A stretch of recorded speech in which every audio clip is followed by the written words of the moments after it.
Hello friends, स्वागत है आपका हमारे चैनल झारखंड स्टडी 99 पर। फ्रेंड्स, आज के इस वीडियो पर कवर करेंगे झारखंड सचिवालय के पेपर 2 हिंदी से संबंधित 50 एमसीक्यू टेस्ट। और ये जो फ्रेंड्स 50 एमसीक्यू टेस्ट हैं, सारे सवाल सिलेबस पर आधारित है, यानी कि आपको जो है व्याकरण से भी सवाल देखने को मिलेंगे। और जो आपके हिंदी साहित्य है, साहित्य पर जितने भी लेखक और कवि हैं, उन सारे सवालों को देखने को मिलेंगे। तो फ्रेंड्स, आप वीडियो के अंत तक बने रहेगा। और 50 एमसीक्यू टेस्ट देने के बाद 50 सवाल में से आपके कितने सवाल सही होते हैं वो आप कमेंट बॉक्स में ज़रूर बताइएगा। तो आप क्लास के अंत तक बने रहेगा। चलिए शुरू करते हैं आज की इस क्लास को।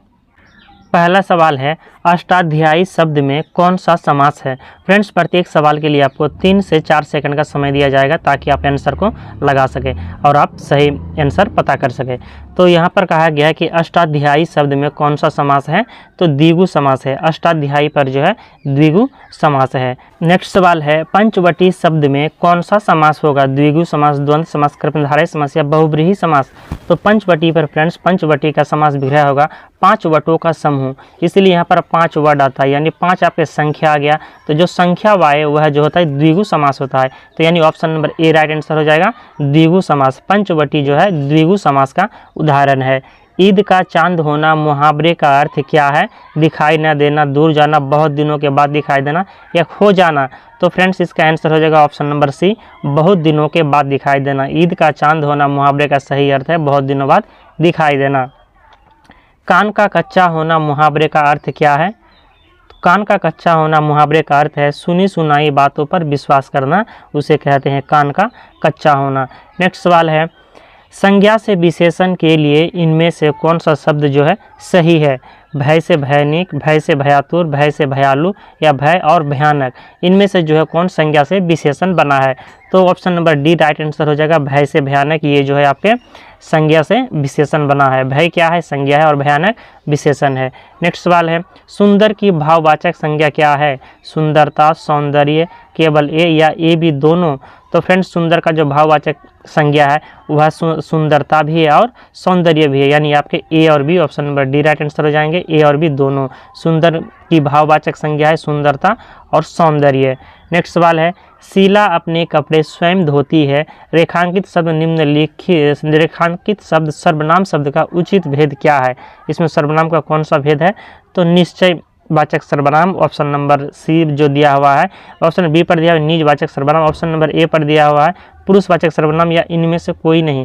तो फ्रेंड्स, शीला अपने कपड़े स्वयं धोती है, यानी स्वयं से काम करती है, तो यहाँ पर हो जाएंगे आपके निजवाचक सर्वनाम। शीला अपने कपड़े स्वयं धोती है, यह निजवाचक सर्वनाम है। नेक्स्ट सवाल है, निम्नलिखित में से सर्वनाम है। यह सभा, मनुष्य या हिमालय। तो यह जो है सर्वनाम है, option number A right answer हो जाएगा। यह क्या है, सर्वनाम का उदाहरण है। नेक्स्ट सवाल है, एक वाक्य में अपादान कारक का प्रयोग हुआ है, यानी निम्न में से किस वाक्य में अपादान कारक का प्रयोग हुआ है। फ्रेंड्स, बात करें कारक की, तो अपादान का जो कारक चिन्ह होता है, अपादान का कारक चिन्ह होता है, अपादान का से होता है। अपादान का कारक चिन्ह क्या होता है, से होता है। और करण का भी जो कारक चिन्ह होता है से होता है। तो यहाँ पर पूछा गया अपादान कारक का प्रयोग हुआ है, तो लड़का बाजार से लौटा, ये जो है अपादान कारक का प्रयोग हुआ है इसमें। तो option number D right answer हो जाएगा। नेक्स्ट सवाल है, हमारा समाज उन्नति के पथ में है। इस वाक्य में किस कारक की अशुद्धि है। तो इस पर जो है कौन से कारक की जो अशुद्धि है, संज्ञा का, लिंग का, कारक का, वचन का। हमारा समाज उन्नति के पथ में है, इस वाक्य में किस प्रकार की अशुद्धि है। तो यहाँ पर कारक की जो उपस्थिति अशुद्धि है, कारक का जो है इस पर अशुद्धि है। नेक्स्ट सवाल है, विशेषण की विशेषता बताने वाला शब्द क्या कहलाता है। तो विशेषण की विशेषता बताने वाला शब्द जो है प्रविशेषण कहलाता है। नेक्स्ट सवाल है, निम्नलिखित में से कौन सा शब्द विशेषण है। विशेषण शब्द का आपको चयन करना है, मेजपोश, मिठास, सौतेला या सरलता। तो यहाँ पर जो है सौतेला जो है विशेषण है, सौतेला क्या है, विशेषण है। अगला सवाल है, प्रेरणार्थक क्रिया है। गिरना, बोलना, सुनाना या कहना, इनमें से कौन है जो प्रेरणार्थक क्रिया है। तो सुनाना, सुनाना जो है यह प्रेरणार्थक क्रिया का उदाहरण है। नेक्स्ट सवाल है, हथियाना चिकनाना किस प्रकार की क्रिया है। हथियाना, चिकनाना यह किस प्रकार की संज्ञा है। नाम धातु क्रिया, प्रेरणार्थक क्रिया, यौगिक क्रिया या संयुक्त क्रिया। तो ये जो है फ्रेंड्स नाम धातु क्रिया का उदाहरण है। हथियाना, चिकनाना ये सभी क्या है, नाम धातु क्रिया के उदाहरण है। नेक्स्ट सवाल है, भारतवर्ष के लिए हिंदी भाषा का नाम सबसे पहले किसने सुझाया है? तो मदन मोहन मालवीय ने। Option number C right answer हो जाएगा, मदन मोहन मालवीय ने भारतवर्ष के लिए हिंदी भाषा का नाम सबसे पहले मदन मोहन मालवीय ने सुझाया है। इनमें से कौन सी भाषा वियोगात्मक भाषा है? पाली, अपभ्रंश, संस्कृत या इनमें से कोई नहीं? तो फ्रेंड्स ये जो अपभ्रंश जो है आपके वियोगात्मक भाषा के अंतर्गत आते हैं। कौन सा भाषा वियोगात्मक भाषा है? तो अपभ्रंश। अपभ्रंश जो है वियोगात्मक भाषा है। वैज्ञानिक तथा तकनीकी शब्दावली आयोग की स्थापना कब हुई है? वैज्ञानिक तकनीकी शब्दावली जो आयोग है इसकी स्थापना कब हुई है? तो 1961 पर हुई। Option number C right answer हो जाएगा, 1961 पर वैज्ञानिक तकनीकी शब्दावली आयोग की स्थापना 1961 में हुई है। नेक्स्ट सवाल है, भारतीय संविधान के संबंधी प्रावधानों का किन अनुच्छेदों में राजभाषा उल्लेख है? तो राजभाषा उल्लेख है फ्रेंड्स 343 से 351 तक। अनुच्छेद 343 से 351 तक में जो है संविधान में राजभाषा संबंधी उल्लेख है। नेक्स्ट सवाल की ओर चलते हैं। नेक्स्ट सवाल है, निम्नलिखित में से तत्सम शब्द कौन सा है? तो यहाँ पर जो है तत्सम है आपके पंगत, पंद्रह, पंक्ति या पंख। तो कौन है जो इसमें तत्सम शब्द है? तो पंक्ति। पंक्ति जो है आपके तत्सम शब्द का उदाहरण है। Option number C right answer हो जाएगा, पंक्ति तत्सम शब्द है। निम्न शब्दों में से विदेशी भाषा का चयन कीजिए। प्रमाण, ईमान, युद्ध या इनमें से कोई नहीं? तो ईमान जो है ये आपके विदेशी भाषा है। ईमान क्या है? विदेशी भाषा है। नेक्स्ट सवाल है, किस भाषा को प्रथम प्राकृत, अभिलेखीय प्राकृत तथा मध्यकालीन आर्य भाषा कहा गया है? लौकिक, संस्कृत, पाली, प्राकृत या अपभ्रंश को? तो इसका आंसर हो जाएगा ऑप्शन नंबर बी, पाली को। किस भाषा को प्रथम प्राकृत, अभिलेखीय प्राकृत तथा मध्यकालीन आर्य भाषा कहा गया है? तो पाली को कहा गया है। Option number B right answer हो जाएगा, पाली। नेक्स्ट सवाल है, कार्तिक का कार्तिक में परिवर्तन किस व्यंजन लोप का कारक है? तो इसमें जो है मध्य व्यंजन का लोप का है फ्रेंड्स, क्योंकि इस पर जो है कार्तिक का कार्तिक हो गया, यानी यहाँ पर जो है र की मात्रा जो है लोप हो जाता है, परिवर्तन हो जाता है, इसलिए यहाँ पर जो है मध्य व्यंजन लोप का कारक है। नेक्स्ट सवाल है, अलंकार को वर्णन की एक प्रणाली किसने कहा है? डॉक्टर नागेंद्र पंत, रामचंद्र शुक्ल या इनमें से कोई नहीं? तो इसका आंसर हो जाएंगे कि अलंकार को वर्णन की एक प्रणाली कहा है आचार्य रामचंद्र शुक्ल ने। Option number C right answer हो जाएगा, अलंकार को वर्णन की एक प्रणाली किसने कहा है? तो रामचंद्र शुक्ल ने कहा है। नेक्स्ट सवाल है, किस रस का अस्थायी भाव निर्वेद होता है? तो शांत रस का जो अस्थायी भाव होता है निर्वेद होता है। Option number D right answer हो जाएगा, शांत रस का अस्थायी भाव क्या है? निर्वेद है। इनमें से कौन मनोविश्लेषणवाद के से जुड़े विचारक नहीं है? यानी कौन से वैज्ञानिक है जो मनोविश्लेषणवाद से जुड़े विचारक नहीं थे? फ्रायड, सात्र, एडलर या जुंग? तो इसका आंसर हो जाएगा option number B, Sartre. Sartre वैज्ञानिक जो है यह मनोविश्लेषणवाद विचारक से विचारधारा से नहीं जुड़े हुए थे, जबकि फ्रायड, इसके बाद एडलर और जुंग जो है यह मनोविश्लेषणवाद से जुड़े विचारक रहे हैं। नेक्स्ट सवाल है, प्लेटो के अनुसार काव्य का प्रयोजन क्या है? मानव कल्याण, राष्ट्रोत्थान, सत्य का उद्घाटन या उपरोक्त सभी? तो इसका आंसर हो जाएगा फ्रेंड्स ऑप्शन नंबर डी, उपरोक्त सभी। प्लेटो के अनुसार जो है काव्य का प्रयोजन मानव का कल्याण है, राष्ट्र उत्थान है और सत्य का उद्घाटन करना है प्लेटो के अनुसार। नेक्स्ट सवाल है, पृष्ठांकन का अंग्रेजी अनुवाद क्या होगा? पृष्ठांकन को अंग्रेजी में क्या कहते हैं? तो यहाँ पर दिया हुआ आपके चार ऑप्शन, तो इसका आंसर हो जाएगा ऑप्शन नंबर सी, इंडोर्समेंट कहते हैं पृष्ठांकन का अंग्रेजी अनुवाद हो जाएगा आपका option number C right answer है। नेक्स्ट सवाल है, ईमेल किस जनसंचार माध्यम के अंतर्गत आता है? तो ईमेल जो है आपके मुद्रण माध्यम के अंतर्गत आता है। Option number D right answer हो जाएगा, ईमेल किस जनसंचार माध्यम के अंतर्गत आता है? तो मुद्रण माध्यम के अंतर्गत आता है। नेक्स्ट सवाल है, विद्यापति की अधिकतर रचनाएं किस भाषा में मिलती है? तो विद्यापति की जो अधिकतर भाषा है अवहट में मिलती है, मैथिली, अपभ्रंश या संस्कृत पर मिलती है? तो इसके आंसर हो जाएगा ऑप्शन नंबर बी, मैथिली भाषा में। विद्यापति की जो अधिकतर रचनाएं हैं मैथिली भाषा पर मिलती है। नेक्स्ट सवाल है, कबीर जी ने किसका विरोध किया है? आडंबर का, ज्ञान का, भक्ति का या पूजा का? इसके आंसर हो जाएगा ऑप्शन नंबर ए, आडंबर का। कबीरदास जी जो है वह बाह्य आडंबर का विरोध करते हैं, यानी वह बाह्य आडंबर पर विश्वास नहीं करते हैं, इसलिए यहाँ पर आपको option number A right answer हो जाएगा, आडंबर का। नेक्स्ट सवाल है, गोपियों के अनुसार पहले से ही चतुर कौन था?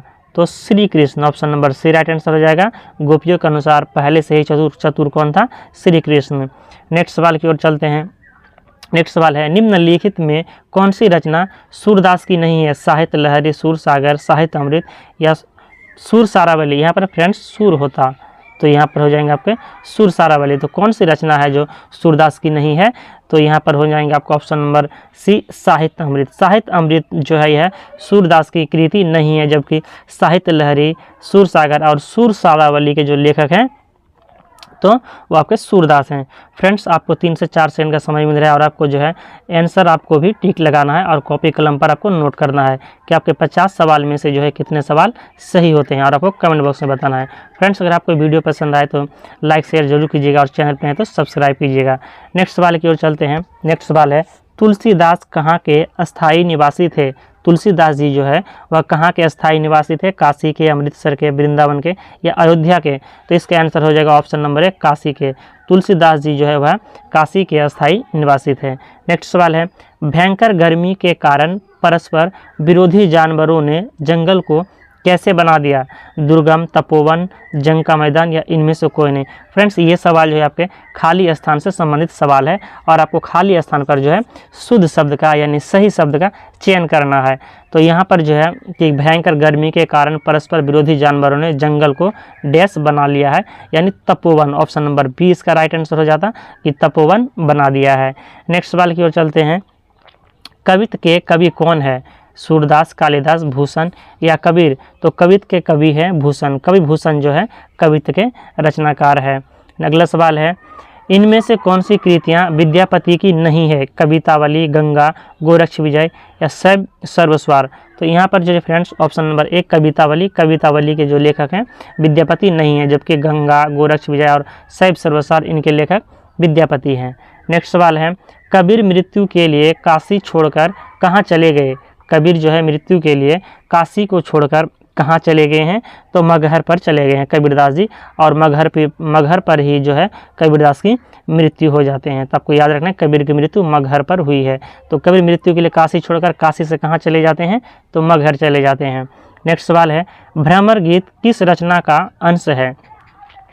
ऑप्शन नंबर ए पर दिया हुआ है सूरसागर, ब्रजविलास, गंगा लहरी या साहित्य लहरी? तो इसका आंसर हो जाएगा सूरसागर। सूरसागर का जो है अंश है भ्रमर गीत। सूरसागर के लेखक कौन है? तो आपके सूरदास हैं और भ्रमर गीत जो है सूरसागर से उद्धृत है। किस अशुभ नक्षत्र में तुलसी का जन्म हुआ था? तो option number D right answer हो जाएगा अमुक्तक मूल में। ऑप्शन नंबर डी अमुक्तक मूल पे हो जाएगा आंसर। किस अशुभ नक्षत्र में तुलसीदास का जन्म हुआ है? तो अमुक्तक मूल में। नेक्स्ट सवाल है, बिहारी सतसई में कुल कितने दोहे संकलित है? 714, 713, 708 या 723? तो फ्रेंड्स इसका आंसर हो जाएगा 713। बिहारी पर जो है आपके बिहारी सतसई में दोहे की संख्या 713 है। फ्रेंड्स, कहीं पर आपके ऑप्शन पर जो है 700 से अधिक इस तरह को देखने को मिलेंगे कि 700 से अधिक है या 750 के करीब है या 800 है, इस तरह आपको देखने मिलेंगे। तो आपको जो है 700 के लगभग या उससे ज़्यादा वाले आपको जो है 710 रहे, 13 रहे, 15 रहे या 50 के भी आसपास रहे तो आपको वह ऑप्शन लगा देना है। तो यहाँ पर जो है ऑप्शन के अनुसार यहाँ पर आंसर 713 दिया हुआ है। तो आपको ये बात भी याद नोट रखना है कि 700 से प्लस दोहे थे, तो यानी अगर ऑप्शन पर 750 भी रहे तो आपको वो भी सही हो जाएंगे, यानी ऑप्शन के अनुसार आपको आंसर चूज करना। तो यहाँ पर 713 आंसर हो जाएंगे। नेक्स्ट सवाल है, कवित्त के प्रथम पद में कौन सा रस है? करुण रस, वीर रस, श्रृंगार रस या विभत्स रस? तो कवित्त के जो प्रथम पद है इसमें वीर रस का वर्णन किया गया, तो यानी option number B right answer हो जाएगा। कवित्त के प्रथम पद में वीर रस का वर्णन किया गया है। प्रल भानु तुम में कौन अलंकार है? प्रल भानु तुम में, इस पर जो है कौन सा अलंकार का प्रयोग किया गया है? तो रूपक अलंकार का प्रयोग किया गया। Option number A right answer हो जाएगा रूपक अलंकार। नेक्स्ट सवाल है, भारतेंदु जी ने किस भाषा को अपनाने की स्वीकृति दी है? संस्कृत निष्ठ भाषा, अरबी फारसी भाषा, व्यावहारिक भाषा या इनमें से कोई नहीं? तो यहाँ पर आंसर हो जाएगा ऑप्शन नंबर सी व्यावहारिक भाषा। भारतेंदु जी ने व्यावहारिक भाषा को अपनाने की स्वीकृति दी है। नेक्स्ट सवाल है, दिनकर ने किस रचना में नर नारी के सनातन यौन संबंधों को मनोवैज्ञानिक दृष्टि से श्रृंगारी बनाया है? सामधेनी, उर्वशी, रसवंती या नील कुसुम? तो यहाँ पर आंसर हो जाएंगे आपके Urvashi, option number B right answer हो जाएगा कि रामधारी सिंह दिनकर ने रचना में नर नारी के सनातन यौन संबंधों को मनोवैज्ञानिक दृष्टि से श्रृंगार बनाया है उर्वशी रचना पर, option number B right answer है। नेक्स्ट सवाल है, इनमें से कौन अज्ञेय की रचना है? भावती, इंद्रधनुष रौंदे हुए, त्रिशंकु या ये सभी? तो कौन सी रचना जो है अज्ञेय की है? तो इसका जो आंसर है option number D right answer हो जाएंगे, ये सभी। भगवती, इंद्रधनुष रौंदे हुए और त्रिशंकु के जो रचनाकार हैं सच्चिदानंद हीरानंद वात्स्यायन अज्ञेय है। नेक्स्ट सवाल है, निराला जी का जन्म कब हुआ था? वसंत पंचमी के दिन सन 1896 ईस्वी में, 1897 ईस्वी, श्रावणी पंचमी 1888 ईस्वी या 1875 ईस्वी में? तो फ्रेंड्स ये सवाल का जवाब जो है आपको कमेंट बॉक्स में बताना है और मैं देखना चाहता हूं कि आपको यह जो आंसर जो है पता है कि नहीं है। तो निराला जी का जो जन्म हुआ है कब हुआ ये आपको कमेंट बॉक्स में बताना है। ABCD 4 ऑप्शन दिया गया है, तो निराला का जन्म कब हुआ ये आपको कमेंट बॉक्स में बताना है। नेक्स्ट सवाल है, नौका विहार कविता में किस राजभवन का उल्लेख है? राष्ट्रपति भवन, मैसूर भवन, इसके बाद है काका कोकर राजभवन या इनमें से कोई नहीं? तो यहाँ पर जो है आंसर हो जाएंगे कि नौका विहार कविता में काका कोकर राजभवन का जो है उल्लेख किया गया है, option number C right answer है। अगला सवाल है, नागार्जुन का जन्म कहाँ हुआ था? तो नागार्जुन का जन्म हुआ है Satlakha Madhubani, option number B right answer हो जाएगा। नागार्जुन का जन्म हुआ है सतलखा मधुबनी पर। नेक्स्ट सवाल है, स्नातकोत्तर परीक्षा पास करने के बाद सर्वेश्वर दयाल सक्सेना किस सेवा में गए हैं?